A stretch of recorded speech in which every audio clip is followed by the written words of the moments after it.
கற்றது உலகளவாகவும் கல்லாதது கைமண்ணளவாகவும் இருக்கட்டும்.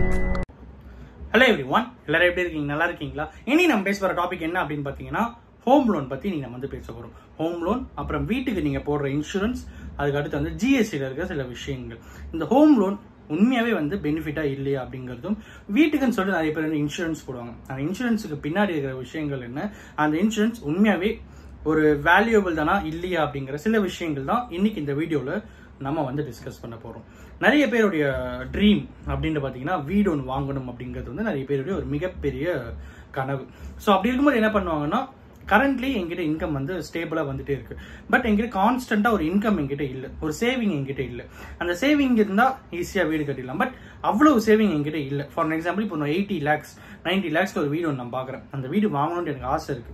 பட் அந்த அளவுக்கு எங்கிட்ட சேவிங் இல்ல. பட் எனக்கு ஏர்னிங் இருக்கு. But I am always earning per month. எப்படியும் ஒரு 1 lakh 2 lakh நான் ஏர்ன் பண்றேன். பட் அந்த வீடு வாங்கணும்னு ஆசை அப்படின்னு இருக்கிறவங்க எல்லாருடைய மிகப்பெரிய ஒரு ஆப்ஷன் என்ன அப்படின்னு பாத்தீங்கன்னா, இஎம்ஐல வீடு வாங்கலாம் அப்படிங்கிறது தான். இனிஷியல் பேமெண்ட் ஒரு பேமெண்ட் கட்டிடுவோம், இஎம்ஐல வீடு வாங்கலாம் அப்படின்ட்டு. ஸோ அப்படி இஎம்ஐல வாங்கும்போது நிறைய பேர் பண்ற தப்பு என்ன அப்படின்னு பாத்தீங்கன்னா, இஎம்ஐ கம்மியான பீரியட்ல பெரிய அமௌண்ட் இஎம்ஐ போடுவாங்க. ஸோ அந்த மாதிரி இருக்கும்போது இஎம்ஐ பொறுத்த வரைக்கும் எப்பயுமே கன்சிடர் பண்ண வேண்டிய விஷயங்கள் என்ன அப்படின்னு பாத்தீங்கன்னா, as per banking rule 50% 50% consider பண்ணுவாங்க. 50% பேங்கான இஎம்ஐஸ், எல்லா இஎம்ஐஸ்க்கும் சேர்த்து 50%, மீதி இருக்க 50% உங்களுடைய பர்சனல் எக்ஸ்பென்சஸ்ன்னு சொல்லிட்டு அவங்க புக் பண்ணுவாங்க.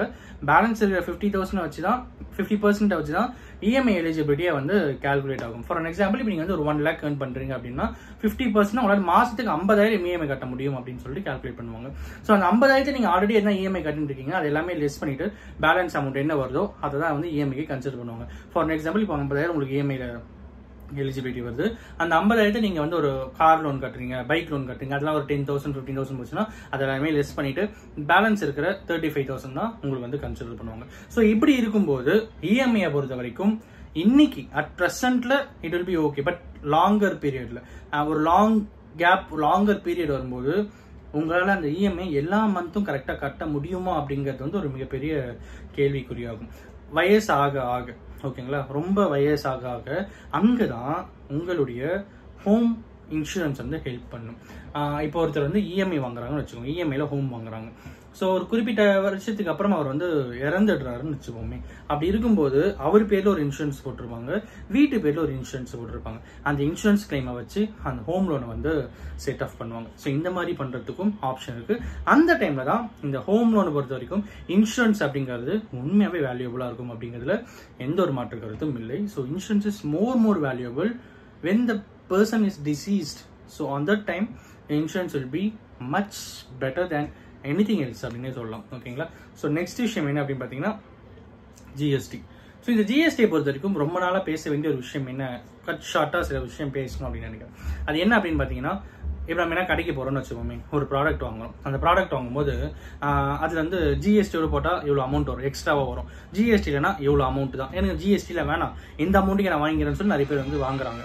ஸோ அப்படி இருக்கும்போது ஜிஎஸ்டில இருக்கிற விஷயங்கள் என்ன அப்படின்னு பாத்தீங்கன்னா, it will be like you cannot skip that GST amount. ஓகேங்களா? ஜிஎஸ்டி அமௌண்ட் ஸ்கிப் பண்ண முடியாது. ஏன் அப்படி சொல்றேன் அப்படின்னு பாத்தீங்கன்னா, பெட்ரோலுக்கு ஜிஎஸ்டி இல்ல, 100 ரூபாய்க்கு இருக்கு அப்படின்னு சொல்லிட்டு நீங்க நினைப்பீங்க.